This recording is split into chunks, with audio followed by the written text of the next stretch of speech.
si sis kasi medyo nung ano, pakita ka nga. Hello po. Yan po si sis. Pagka ano, kamukha mo si Raisa Senon. Thank you po. marami nagsasabi. Hindi kasi si sis kasi minsan, tumaba kasi siya, so parang nag-fit yung damit. Yun nga po inisip, yung isang tanong namin, sabi ko, bakit nung si sis Ba't pareho naka-fit, ano sila, Nagagalit, nagagalit sila. Tapos yung ibang kapatid pagka naka-fit na, Dahil mataba. dahil hindi naman na, kunyari, hindi humubog, mga ganon. Sabi ko, parehas lang naman naka-fit. Nagkataon si sis ka ako, medyo humubog yung katawan. Yun nga, sabi ko, parehas naman. Sabi ko, wala namang mali siya. Yun nga, si sis kasi, bago kasi kami maging iglesia nung ano, maano to sa ano, kasi yung tinitinda namin damit. So, dati, sa Pilipinas. Meron kaming RTW, so medyo passionista ang ano ni sis. So, kahit na yung sa mga jewelry, yan, titinda siya, kukuha siya ng kaunting gold, like for example, import siya sa Dubai o sa Japan, yun ang binebenta niya. So, ang ginagawa niya, sinusuot niya syempre. So, bawal naman lahat yung mga ginto na sinusuot niya. So, yun, halos lahat kay sis, bawal. Meron nga akong kilala Pagsakay niya. Meron nga po akong kilala Ano, singer yun ha. Pagka kumakanta siya, sa gitna, nagsusuot siya ng alahas. Tapos, sabi ko, bawal yun ha. Ba't ano, malakas kasi siya sa manggagawa, malakas magbigay. Mga bisita ko rito yung pagka December. Kasi ano po, sa Gold Coast po kasi dito, eto kasi parang ano po kasi, parang nakarating na po ba kayo dito sa Gold Coast? Hindi pa. Hindi pa po ako nakarating dyan sa Australia. Okay. Pagka Gold Coast kasi parang tourist area kasi dito po kasi yung Movie World. Tapos malapit sa mga beach at mga 20 minutes pero city. Katabi lang po siya ng Brisbane. 1 hour lang po sa Brisbane pero 10 hours sa Sydney. Dati ang lokal po namin Sydney noon nandun pa kami sa New South Wales, tapos napunta kami ng Canberra. Tapos naikot nga namin lahat. Kaya sabi ko, kilala kami lahat. Patay na. I-shoutout mo yung mga kapatid. Lahat. Paggugulat po lahat. Kaya pala, para po sa kaalaman ng lahat, sinashoutout ko yung diakono at secretary at manggagawa ng Australia na nag-exit na. Oo, sino yun? Paano po, first letter? Ano po? Ano first letter nun? Secret! Parang kilala ko na yata. Kilala ninyo. Letter A? Apelido? Letter A ba apelido na? Ba't ang galing mo? Letter F yung pangalan? Ba't ang galing mo? Magkakasama kami dati doon sa Kakilala ko kami nun dahil bago pa kami nun, mga bago pa. Kung nanonood kayo, mga kapatid, na diakono, secretary, at manggagawa. Opo. Sila mag-asawa, di ba? Mag-asawa po yan. Na ito. Yan. Sina-shoutout ko po kayo at kasama po namin kayo sa laban na ito. And this battle is not a simple battle. This battle is a battle between light and darkness, katotohanan at kasinungalingan. Alam na alam mo kasinungalingan Biruin mo, matapos ninyong pakinabangan ng mga kapatid sa loob ng mahabang panahon, tapos papasamain nyo all of a sudden. Mga kapatid, tingnan nyo po yung mga kapatid na exiter Biruin ninyo, kinokompronta na, pinapahiya na in public, pero yung iniisip pa rin nila, baka pagod lang yung pagod lang siya, gutom lang siya. Nakikita nyo po yung difference, mga kapatid? Kami, mga nag-e-exit na pinapasama ninyo ng pilit, pinapasama ninyo ng todo, tapos kami yung nagkakaroon ng malaking puso at mayroong pang-unawa na umunawa sa inyong mga panatiko? Hindi niyo po ba nakikita yung malaking pagkakaiba, mga kapatid? Basahin po ninyo ang inyong mga sarili. Sabi po ng Biblia yan, mga kapatid. Siyasatin nga ninyo ang inyong mga sarili kung kayo'y nangasa pananampalataya. Hindi ba ganinyo nalalaman? Mga kapatid, meron ganong sinasabi ang Biblia na siyasatin ninyo ang inyong mga sarili kung kayo'y nasa pananampalataya. Ngayon, kung ibabalik ninyo sa amin, yung talata na yan, kaya nga namin kayo, inaaway, etc. kasi wala na kayo sa pananampalataya. Mga kapatid, ang sabi ng pananampalataya, ibigin mo ang iyong kaaway. Pagka nagutom, pakainin mo. Anong ipapakain mo? Sabi ng pananampalataya, pakainin mo ng pagkaing makakain. Pakainin mo ng edible food. Hindi yung panis, hindi yung 3 araw na sa rep. Kagaya nga nung mag-asawang doktor na Sumner at saka si Sistina Fuertes.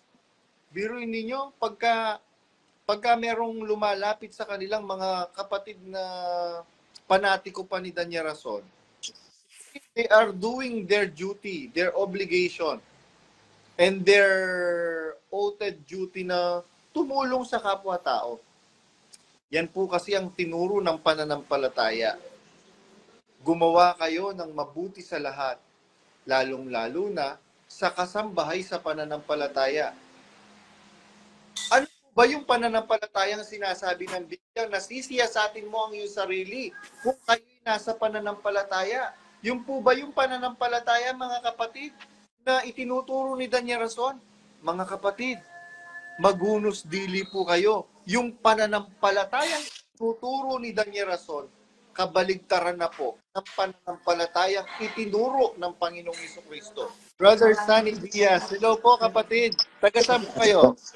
Gold Coast po. Queensland. Gold Coast. Okay. Kailan po kayo na nabautismuhan? June 2022. 2012 po. 2012. Ano po kayo? Gold Coast? Opo. Gold Coast. Taga dyan yata sila yung na pangasawa ni Girly Arce. Arce. Hindi ba? Matagal Matagal na po ako suspend dito. Ayun, Exeter po kayo. Opo. Opo. Mukhang meron po kayong dyan ha. Mukhang meron kayong tutor. Yung asawa ko po. Hello po. Hello po. Ang gaganda nyo naman na tampopogi para kayong mga artista. So ano po kayo? Pareho po kayong member ng MCGI before? Dati po. Dati. So, No. you are a proud editor as well. Opo. Ayun. First time. Kung pwede po kayo mag-share, what triggered you to exit? What made you decide to exit the MCGI? Opo. Dadami basher ko nito. Sige. Ang basher po doon Kasi inevitable yun eh. Whether you are going to tell the truth or you will tell a lie, merong basher eh. So might as well say the truth. Diba? Parang po, marami pang marites sa, parang mas gising pa sila pagka yung marites, pagka paksa, tutulog. Exactly. Tsaka Ang pinag-uusapan, buhay na may buhay. buhay na may buhay. Opo, nakasama ko na rin po sila. Sila, dati po, nakakasama po namin sila Brad Resty doon sa nasa Canberra kami dati, Canberra.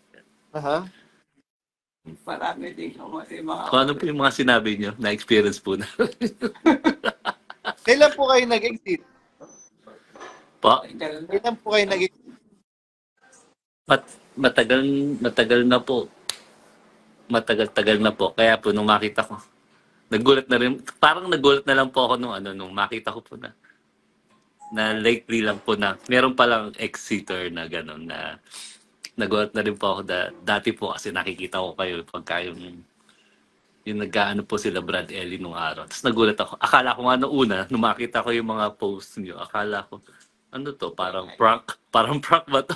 And then, nakita ko na, oh, totoo, parang totoo to ah. Kaya minessage ko yung ibang kapatid. Totoo ba to? Sabi ko, si Brad ba no? Chinek ko, oo nga ano.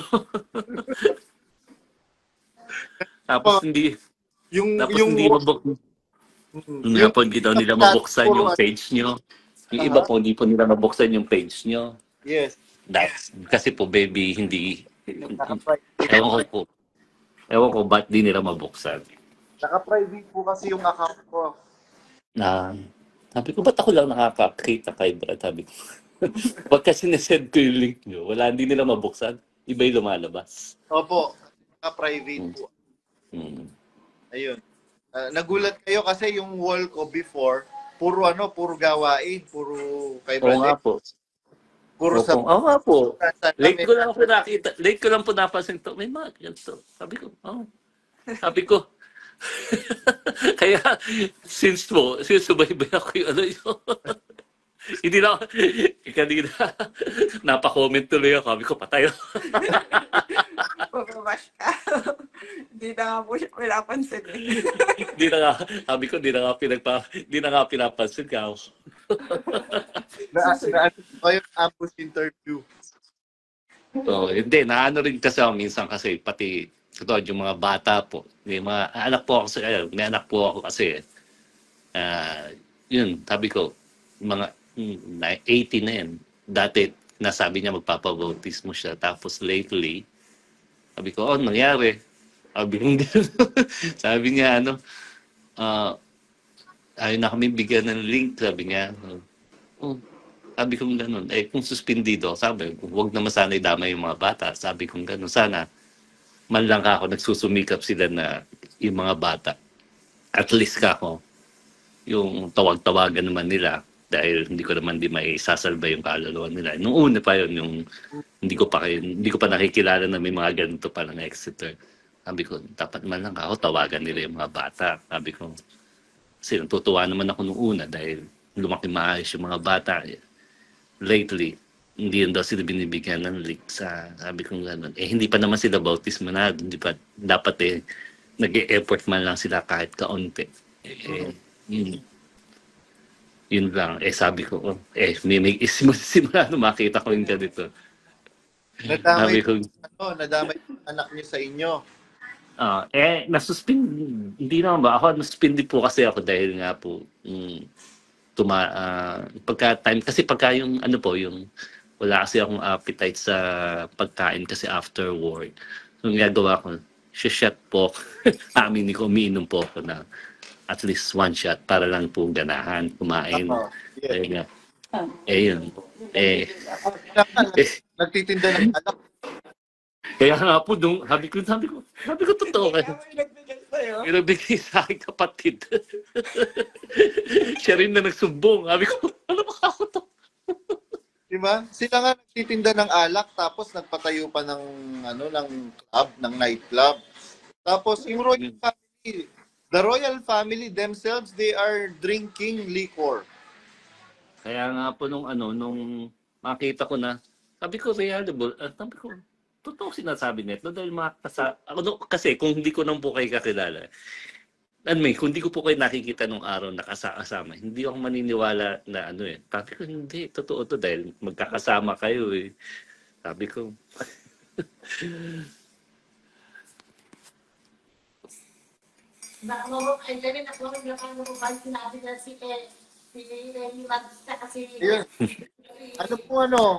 Meron po kayong gustong sabihin sa mga kapatid sa Exeter's community? Ano po, kasi sinasabi niyo na lahat. Siyempre, ito pa rin po yung manggagaling sa Kasi may Feel the same way looban din po. Kasi, ganyan din. yun nga po, na, nung una naman po, wala naman talaga kaming tutol sa aral eh. Hindi naman po kami, kasi, yung mga aral po, wala naman po tutol doon eh. Kaso lang po, yun nga po, yung mga napapansin na rin po simula pa noong na halos lahat ng sinabi ko. Yun na rin yun. Yun na po yun. Sabi ko, akala namin nga noong una, kami lang din nakakapansin. So, simula nung... Ano po yung mga napansin ninyo na akala nyo na kayo lang ang nakakapansin? For the mga kapatid na nakikinig ngayon. Katulad, lately. Daniel Rason po. Baka gusto nyo pong i-shoutout si Daniel Rason. Nanonood po. Yun nga po, yun minsan lang po sa paksa nga po, bibigay lang po ng kapiras. Hindi katulad nung araw na medyo madami pa yung sitas, yan po parang umikot na lang sa isa. Yes. Yung na po. Pangbatibot po. Pangbatibot.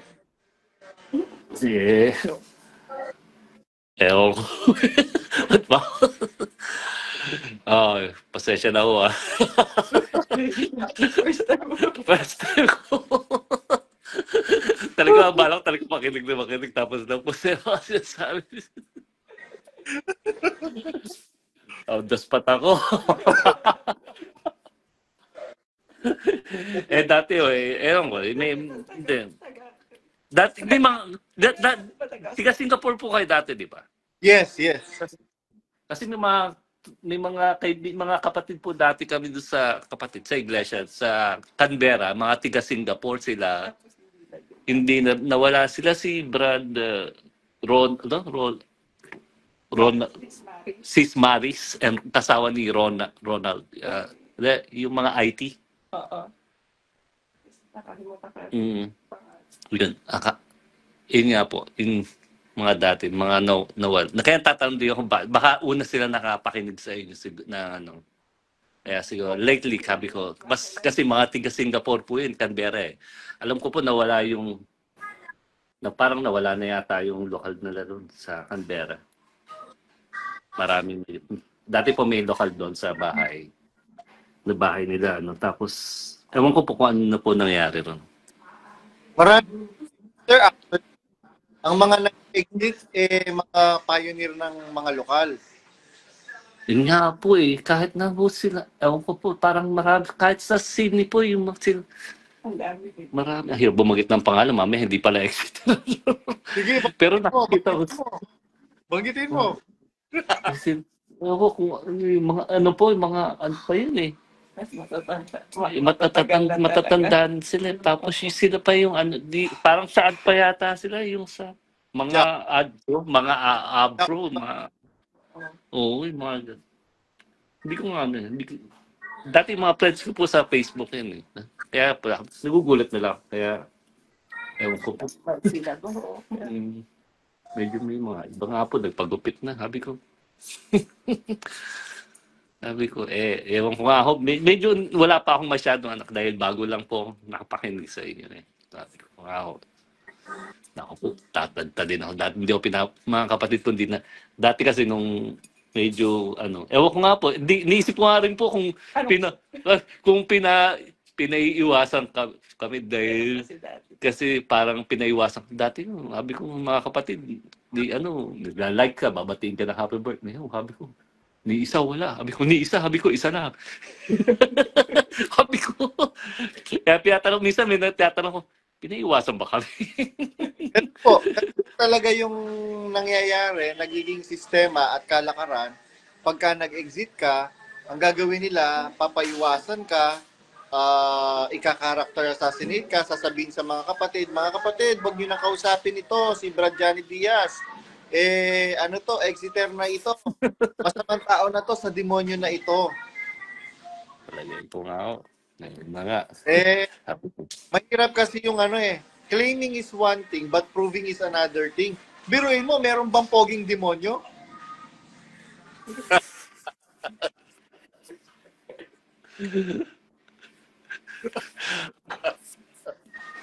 Yeah, sabi ko, doon na lang po ako na sa mga bata. Sabi ko, ay, naku, hayaan nyo na. Sabi ko gano'n.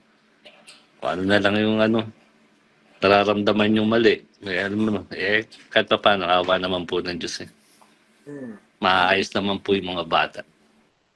Saka naging masama po ba kayong tao nung nag-exit po kayo, kapatid? Yun po, wala naman po akong problema sa... Nung nag-exit tayo, di lang tayo Di na lang po kami Nung actually, to be honest po, suspindi po ako. Yun nga po di naman po ako naglalasing. Ano lang po yun lang po talagang, inamin ko naman. Kaya nga, sabi ko, ba't ba ako magsisinungaling? Ginawa ko na nga, uminom na nga ako. Sabi, hindi naman ako naglasing. I mean, inamin ko lang naman. Tapos, sabi ko nga, ba't ko pa itatanggi? Dapat nga, brother, ang suspindihin itong si Daniel Rason Biruin mo halatang nagsisinungaling siya. Nagtinda naman talaga sila ng alak. Pati itong si Rodel Mangiliman, dapat ito suspindihin ng walang taning na panahon. Pati si Sunny Catan. Biruin mo, kayo ang manager ng Salute at saka ng Area 52 nightclub. Tapos sasabihin ninyo na AI lang, taka hindi kayo nagtitinda ng alak. Hindi ba malaking kasinungalingan 'yon? Tapos itong mga kapatid na ito, na umamin naman, nagsashot siya at saka hindi siya naglalasing. Bakit? Nung nga panahon ng kapatid na Perez, umiinom sila, hindi bawal uminom ng alak during that time. Nung panahon ng kapatid na Perez, huwag ka lang maglalasing.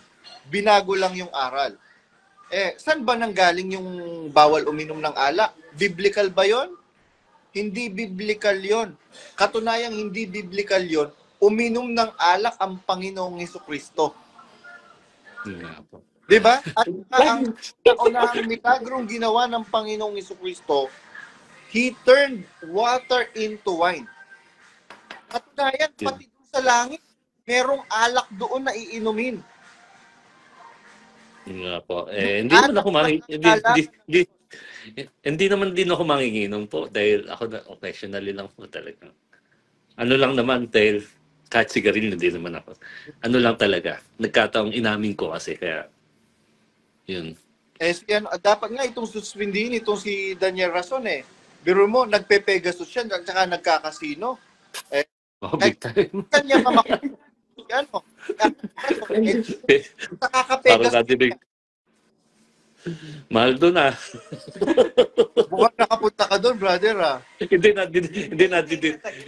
matagal. Hindi pa ako iglesia po kasi nung nadidinig ko na yan. Mahal ba doon? Nadidinig ko na yung Pegasus. Opo, minimum rin. Entras mo pala doon, di ko alam kung 20 million tayo. Kaya pala. Dahil dati po kasi ako nagtrabaho sa kami mag-asawa sa casino. So, alam po namin yung mga kalakaran pero hindi kami nagsusugal, pero nagtrabaho lang po kami sa Pagcor. Meron din tayong exeter na nagtrabaho sa Pagcor, si Brad Ronnie Keypoint de Rosario. Nung maanib siya, bawal sa atin yon. So, nag-resign siya. Ang laki ng sahod niya before. Kaya po sahod. Pero mas okay naman dito sa Australia po. Kumpara naman doon sa malaki ng pagkakaiba po. Kumusta po yung kalagayan nyo ngayon? Hindi naman po kayo naging masamang tao nung nag-exit, kagaya ng binibintang nila na yan, na yan, pariwara na yan, magiging... Ganun din po, mas lalo pa nga po nag-iingat at nagiging sa akin po. Sa totoo lang, hindi naman Kasi walang chismis sa paligid. Kasi nakakatutok to. Yan, paggising po, wala namang pong problema. Darasal mo, tapos papasalamat. Bago matulog, ganun din po. Wala lang. Tapos, yun yan. Kasi pag may chismis, Mas ano pa po, minsan, yun nga ho, yung mga, walang marites. mas nakakapag ano pa nga, kumbaga kasi, wala naman po, hindi naman po naging masama. Actually, mas huminto pa nga ako dahil after nun, natutok na lang ako konti sa gym kasi nga po. Kasi welder po ako. Kaya mas instead na uminom ako, yung ginawa ko na lang, nag-gym ako para lang pagkatapos mas ganahan ako kumain kasi pa. Yes. Hindi na hurt yun. Kaya Hindi ka na napupuyat. hindi na rin, tapos hindi na kami masyadong Napupuyat sa walang pagsa. ay nabagitin na todo. Hindi na naman nila ako pinapansin. Baka ngayon papansinin na nila ako. Papansinin na po kayo. Instant celebrity po kayo. Pagka may paksada sila nung nag-uusapan, pagka gano'n naman talaga. Uy, Wala nakita mo yung post ni sis. Deadma lang dahil alam po natin, kilala naman natin yung sarili natin kahit sabihin nilang demonyo tayo.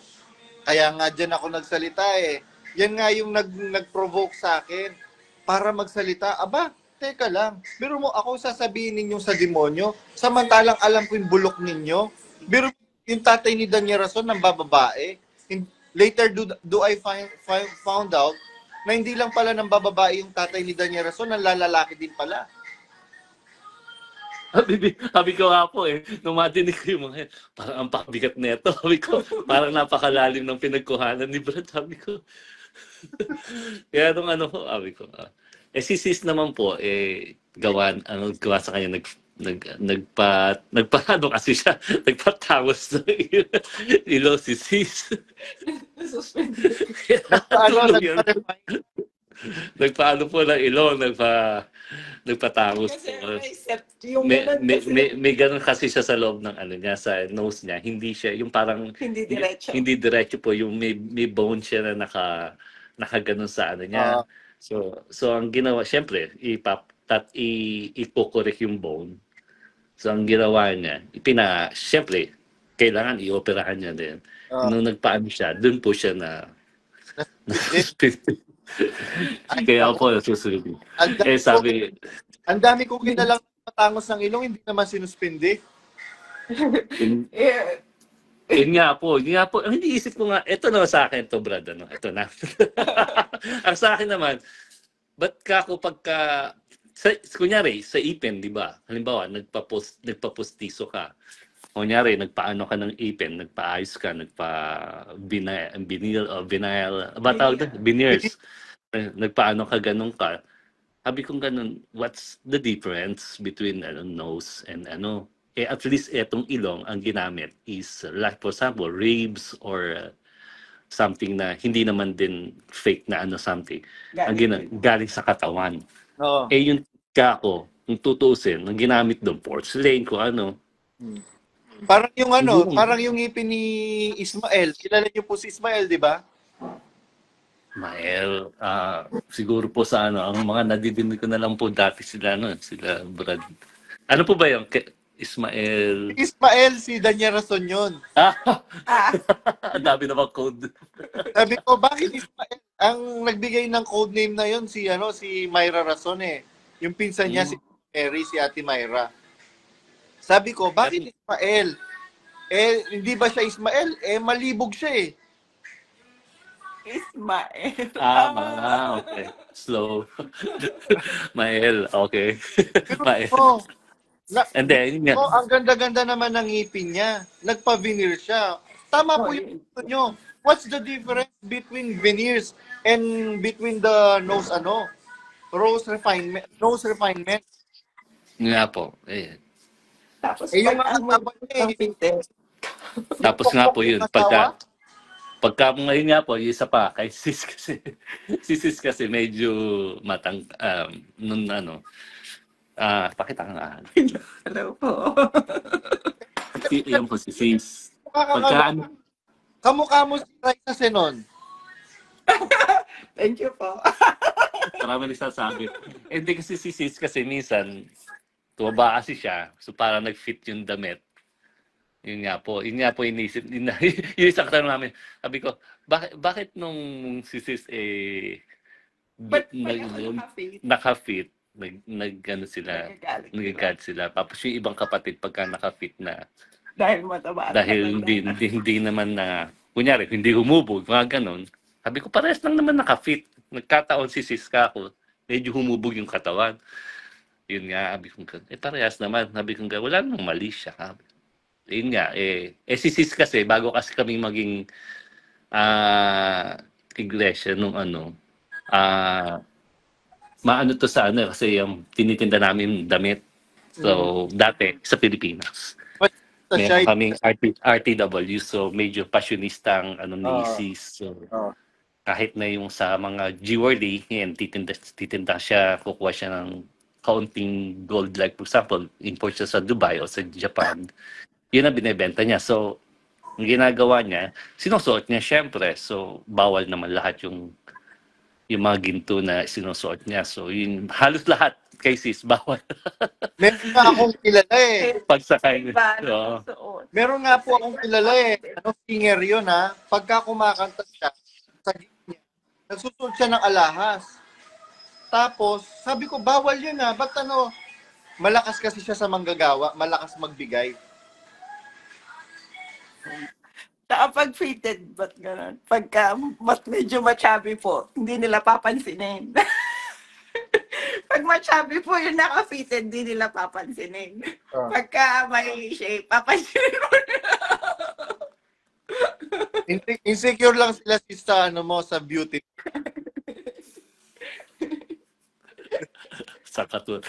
Balita kami ngayon sa Brisbane.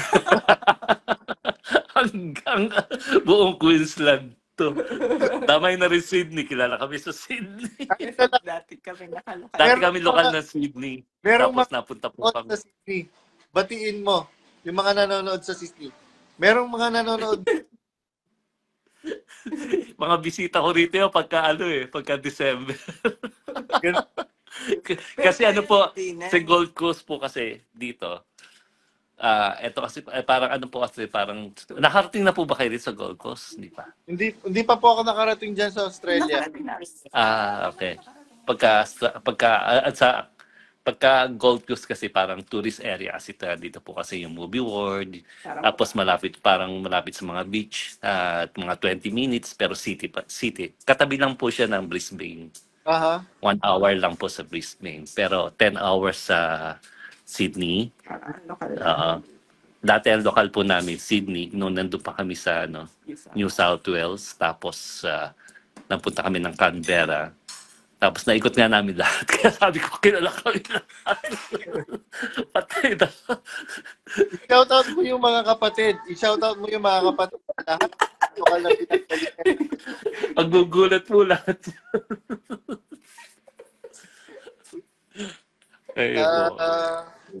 Nga pala, para po sa kaalaman ng lahat, sinashoutout ko yung diakono at secretary at manggagawa ng Australia na nag-exit na. Oo, sino yun? Paano po, first letter? Ano po? First letter nun? Secret! Parang kilala ko na yata. Kilala niyo. Letter A? Apelido? Letter A ba apelido na? Ba't ang galing mo? Letter F yung pangalan? Ba't ang galing mo? Magkakasama kami dati doon sa Kakilala ko kami nun dahil bago pa kami nun, mga bago pa. Kung nanonood kayo, mga kapatid, na diakono, secretary, at manggagawa. Opo. Sila mag-asawa, di ba? Mag-asawa po yun. Na ito. Yan. Sina-shoutout ko po kayo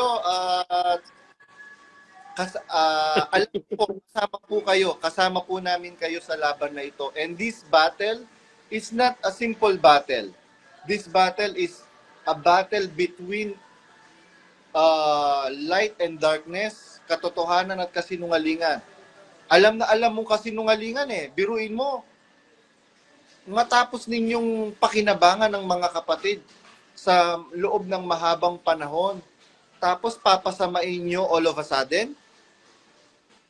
Bakit? Meron bang ginawang masama sa inyo ang pamilya ng kapatid na diakono? Ano bang pangalan ng diakono na yon? F ka. F?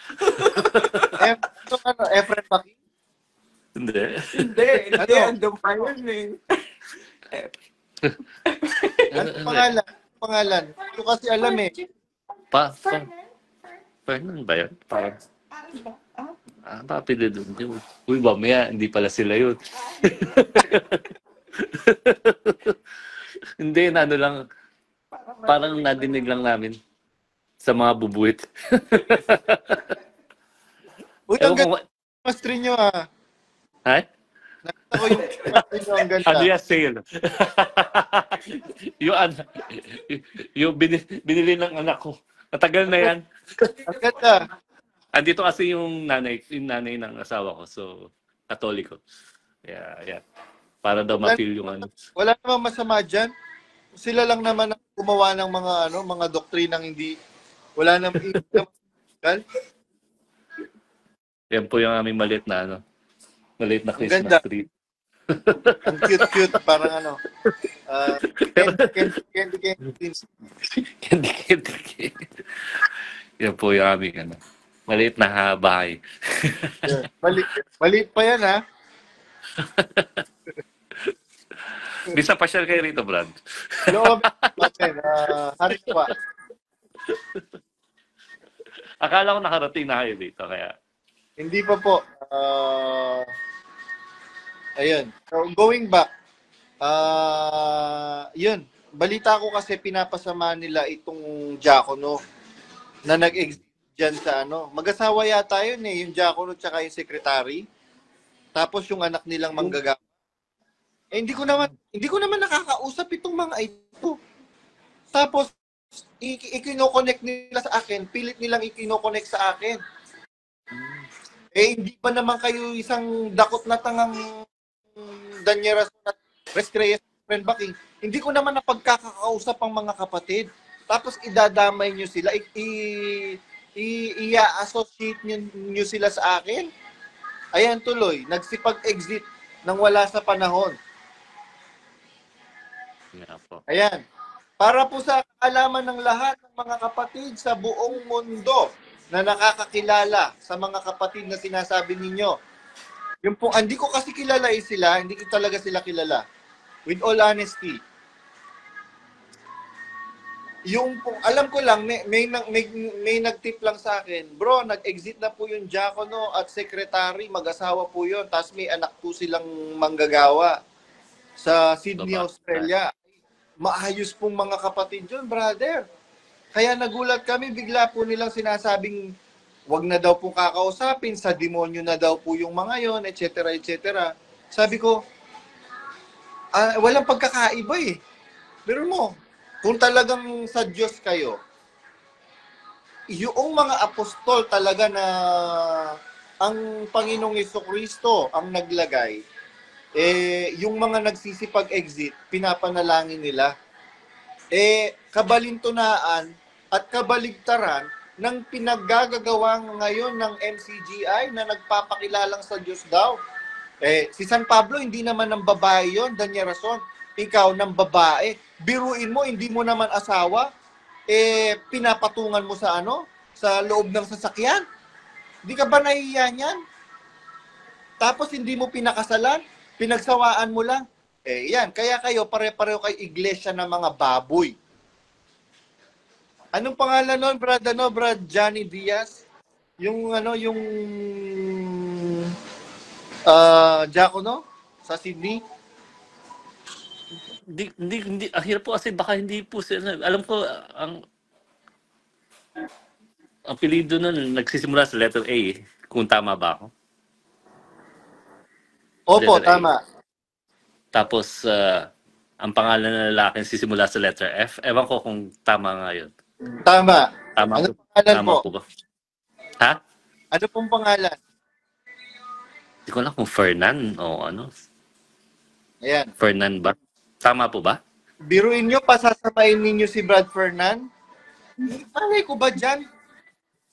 Totoo ba yan? Hindi ko sure po yan, ha? Kung siya nga yun o ano. Iko-confirm. Kaya hirap. Sigurado may mga magre-reach out sa inyo. At iko-confirm nila, opo, totoo yang si Brad Fernan yung yung sinasabi nilang et cetera.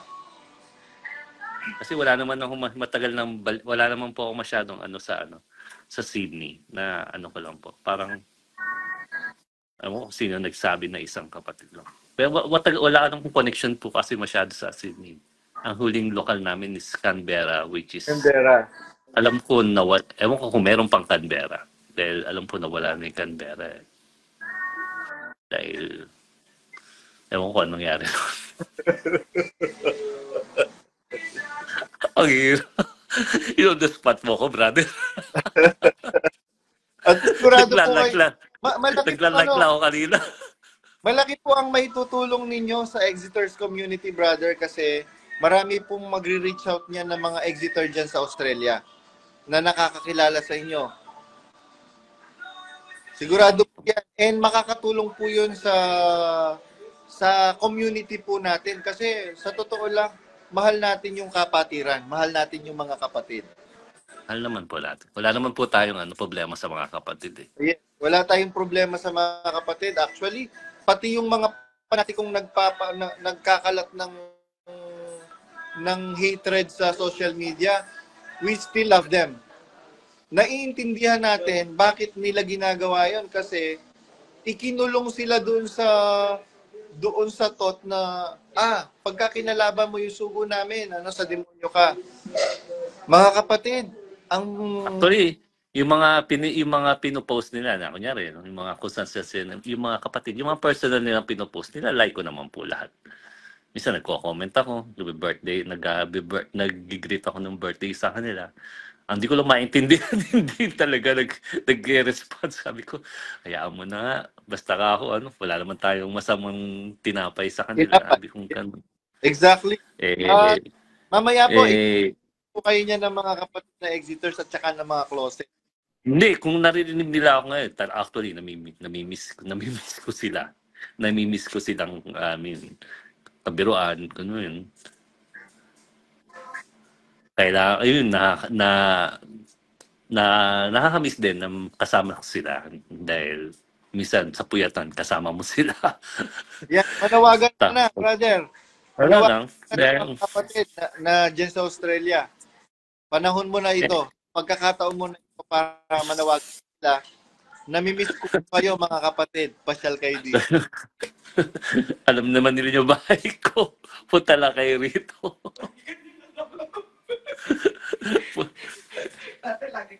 Dati madalas ako dinadalaw dito mga kapatid. Ewan ko ano nangyari. Ngayon, di na. Bukas yan, marami nang dadalaw sa'yo kasi alam mo ba na nag-get together yung mga Exiter dyan sa Sydney, Australia? Hindi kami na-inform. Hindi, actually, hindi. Siguro nila Exiter na kayo. Ano po pa baka sabihin naman, hindi naman Exeter sila, Brad, suspendido kaya yan, hindi mo siya umixit ng maayos. Sino? Hindi, baka baka syempre sasabihin nila, matagal na suspendido yan, kaya ganyan yan. Baka sabihin sa akin, which is totoo naman na suspendido ako. Bago ko kayo makilala, suspendido na ako. Kaya in fairness naman sa katotohanan, sabi ko nga ba't pa ako magmamalinis? Totoong suspendido naman ako. Kaya ba't pa ako magsisinungaling? Dadagdagan ko pa yung sinungaling. Sabi po na kasi yun nakasulat po yun sa unang 1 yata kung di ako nagkakamali. Siyang nagtatakip ng pagsalangsang, hindi giginhawa. Kaya nga doon tayo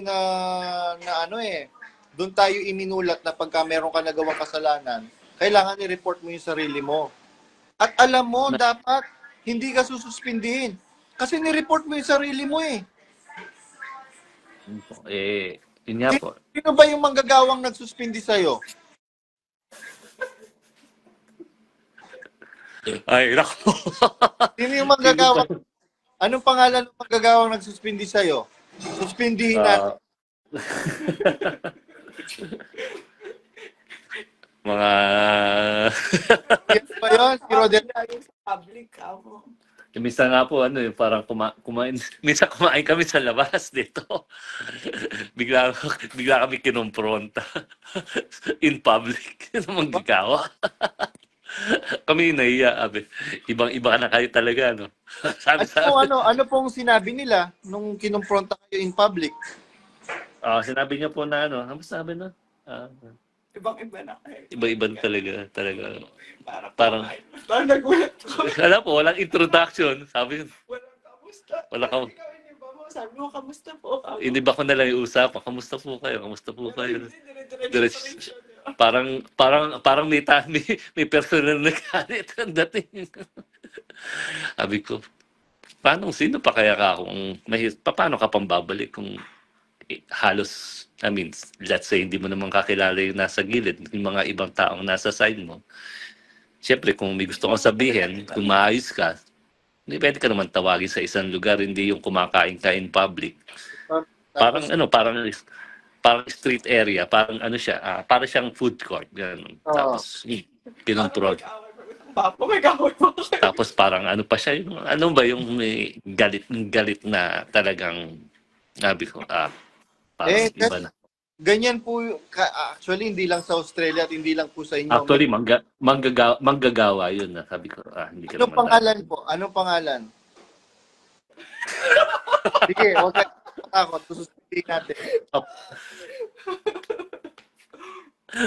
Hindi, ganun pa man sabi ko, ang inisip ko na lang po nung time na yun, baka kasi nagki-cleaning siya, sabi ko ganun. Baka ako pagod siya, stress siya kasi from Brisbane, pupunta pa siya ng Gold Coast, sabi ko ganun, baka ako time na yun, gutom siya, pagod siya, so sabi ko nasa asawa ko, yaman na ako, baka ako may pinagdadaanan, so kaya mo. Sabi ko, alas na nga tayo. Mga kapatid, tingnan nyo po yung mga kapatid na Exeter ha. Biruin ninyo, kinokompronta na, pinapahiya niya in public, pero yung iniisip pa rin nila, baka pagod lang yung pagod lang siya, gutom lang siya. Nakikita nyo po yung difference, mga kapatid? Kami, mga nag-e-exit na pinapasama ninyo ng pilit, pinapasama ninyo ng todo, tapos kami yung nagkakaroon ng malaking puso at mayroong pang-unawa na umunawa sa inyong mga panatiko. Hindi nyo po ba nakikita yung malaking pagkakaiba, mga kapatid? Basahin po ninyo ang inyong mga sarili. Sabi po ng Biblia yan, mga kapatid. Siyasatin nga ninyo ang inyong mga sarili kung kayo'y nangasa pananampalataya. Hindi ba ganinyo nalalaman? Mga kapatid, meron ganong sinasabi ang Biblia na siyasatin ninyo ang inyong mga sarili kung kayo'y nasa pananampalataya. Ngayon, kung ibabalik ninyo sa amin, yung talata na yan, kaya nga namin kayo inaaway, etc. kasi wala na kayo sa pananampalataya. Mga kapatid, ang sabi ng pananampalataya, ibigin mo ang iyong kaaway. Pagka nagutom, pakainin mo. Anong ipapakain mo? Sabi ng pananampalataya, pakainin mo ng pagkaing makakain. Pakainin mo ng edible food. Hindi yung panis, hindi yung 3 araw na sa rep. Painumin mo pag nauhaw, painumin mo ng lason, painumin mo ng ihi, painumin mo ng etc. Potable water. Painumin mo ng tubig na maiinom. Which is yan po ang ginagawa naming mga Exeter. Kagaya nga nung mag-asawang doktor na Sumner at saka si Sistina Fuertes. Biruin ninyo, pagka merong lumalapit sa kanilang mga kapatid na panatiko pa ni Danya Rason, they are doing their duty, their obligation, and their oathted duty na tumulong sa kapwa-tao. Yan po kasi ang tinuro ng pananampalataya. Gumawa kayo ng mabuti sa lahat, lalong-lalo na sa kasambahay sa pananampalataya. Ano ba yung pananampalatayang sinasabi ng Biblia? Nasisiyasatin mo ang iyong sarili kung kayo'y nasa pananampalataya. Yung po ba yung pananampalataya, mga kapatid, na itinuturo ni Daniel Rason? Mga kapatid, magunos dili po kayo. Yung pananampalatayang tuturo ni Daniel Rason, kabaligtaran na po ng pananampalatayang itinuro ng Panginoong Hesus Kristo.